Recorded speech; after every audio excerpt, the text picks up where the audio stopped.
Hello everybody at the Homebrew Vehicle Sandbox community, whether you're on YouTube, Steam, or on the official site forums. This is Sean K116, and as promised, I'm going to try my darndest to get this video out to y'all today. Like I said in my previous video, I have been sick. I'm that kind of person. I don't get sick very often, but when I do, it just lays me out flat, and I just don't have energy to do anything. I'm just stuck in bed.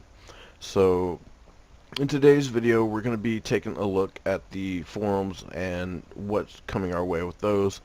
And at any point, if I cough or have to clear my throat, I do apologize for that. I've got a big old bottle of water here with me, so hopefully that won't be too much of an issue. So let's go ahead and jump right in on this. So here is the new forums layout on the main front page. So you can see we have our shout box and then our general forums and stuff like that. You can minimize and maximize those. So big thing to note about the shout box, you no longer get timed out after 20 minutes if you don't do anything with it.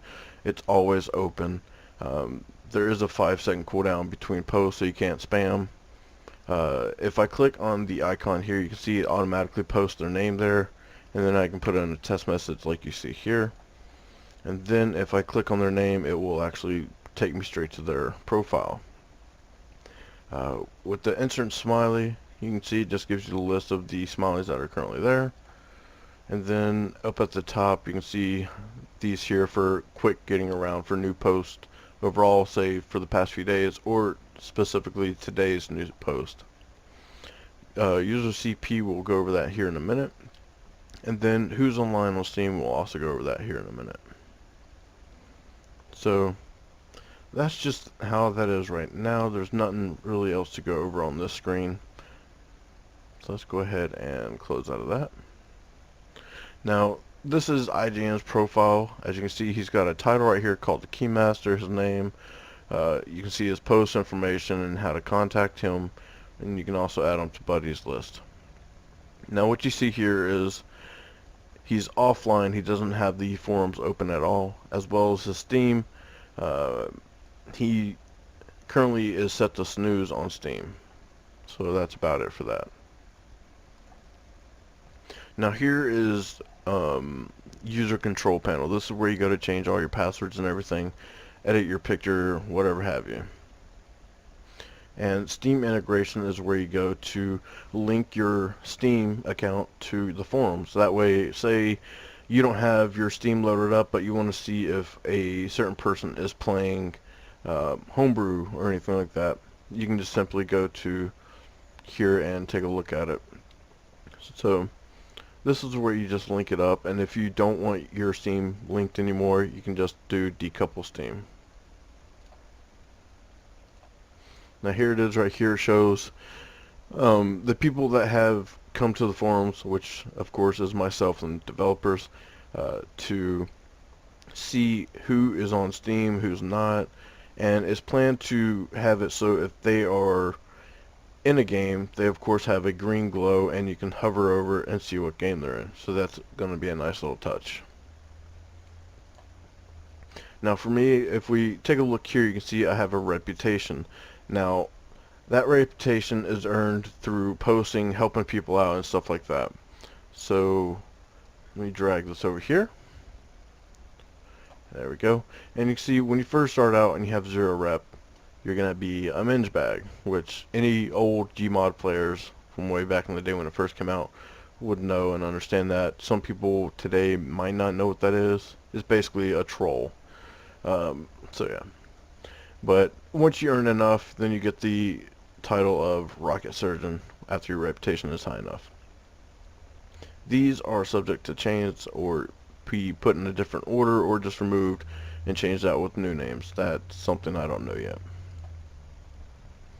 So if we click on details here, we can actually go and see what my statistics are. So I got +2 rep for helping a man out in need. Basically me just helping testing the forums and stuff like that. And if we come over here, we can actually see how many negatives I've got, neutrals or positives. So right now I have 1. And that's just from that one post.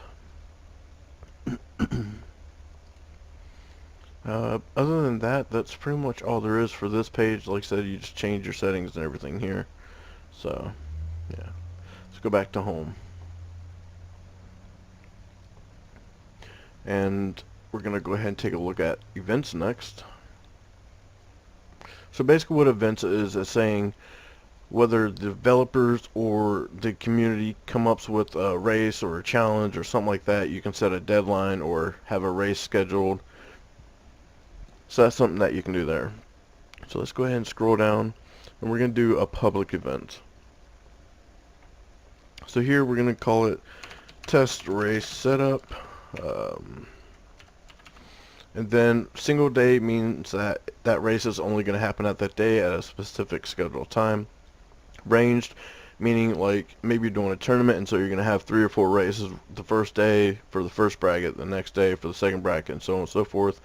Or the reoccurring, so say like in real life you might have a car meetup in your local area for Jeeps or Nissans or whatever have you. So you can set it here to be monthly, weekly, every day, and stuff like that. So that's just to give you more. And then down here you just type whatever you want to say. You're meeting up, so you just type in what kind of car to bring to the event or a race, what the rules are. So say single engine, 4-wheel drive, 2-wheel drive, something like that. Or a plane, you know, whatever have you, but this is where you can put information regarding that event. So if we go back here and click on this, just waiting on it to load. My internet's being slow right now. Come on. Actually, it's a good opportunity for me to drink some water.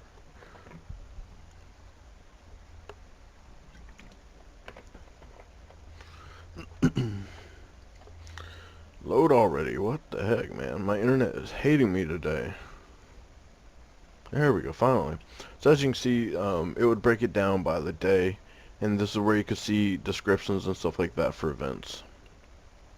So yeah, that's going to be pretty much it for the forums as they are right now. We'll make new videos in the future once things are changed or added, so I can keep you guys updated, of course with their permission. So yeah. Now, as promised, after this clip ends, I am going to be showing you guys another clip of the new pipe builder. They did get it working, and so that way I can show that guys to you how you would make a curved pipe, like a U-curve, and stuff like that. So anyways, I will be back here in a moment. Take care.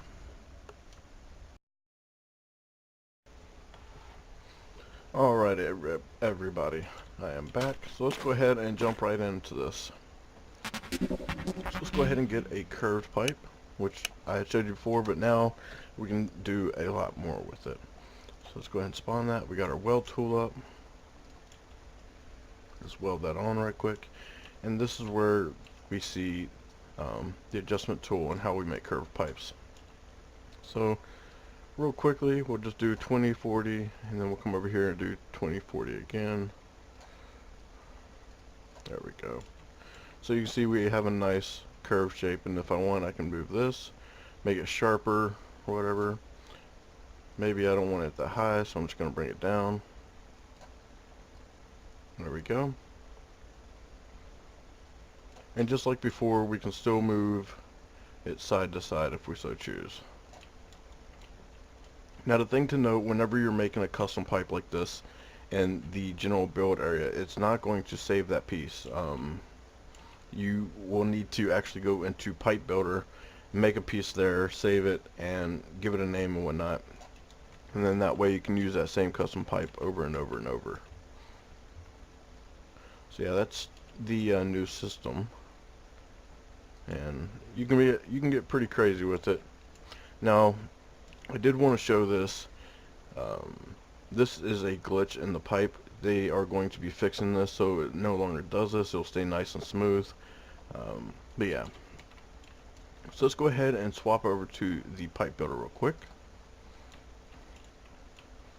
And so now we've got our tools up here. We've got the one that we actually lay out the pipes with, and then this is our adjustment tool. Undo and redo. Instead of having to click on this, you can just quick click on those, so you can do it like that. Alright, so The way that we do the pipes now is I would left click, keep holding it, and then drag it out, and then release. And then left click, drag it out, release.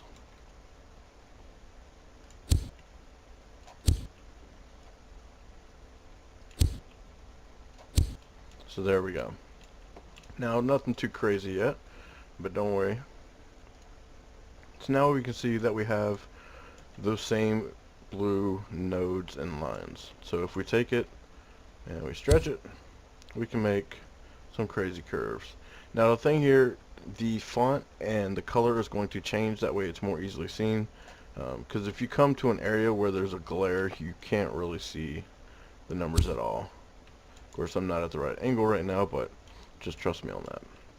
So that is going to change. So with these, we can make some pretty crazy shapes. The other night, before I got sick, I was broadcasting with Tommy or Nevada, and I was able to create so many different shapes. It wasn't even funny. Flowers or spin wheels or three-dimensional things. So the limits on this new system is your imagination, pure and simple. Um, if your imagination says I want to make something, you will probably figure out a way to make it, because this system right here allows you to do just that. Create different kind of shapes that are unique. So no longer are you using the same pieces and stuff that everybody else has. You can make something that is truly unique to your build and to your style of how you want to make things look. So as you can see, I'm just messing around right now, just clicking stuff over, but it's, like I said, it's pretty crazy. But that's going to be it for this video. I just wanted to show you guys what this new system was capable of for the curvature and the adjustments. So as always, no matter where you are across the world, morning, afternoon, evening, YouTube, Steam, or on the official site forums, this is Sean K116, and I hope that you take care. Peace.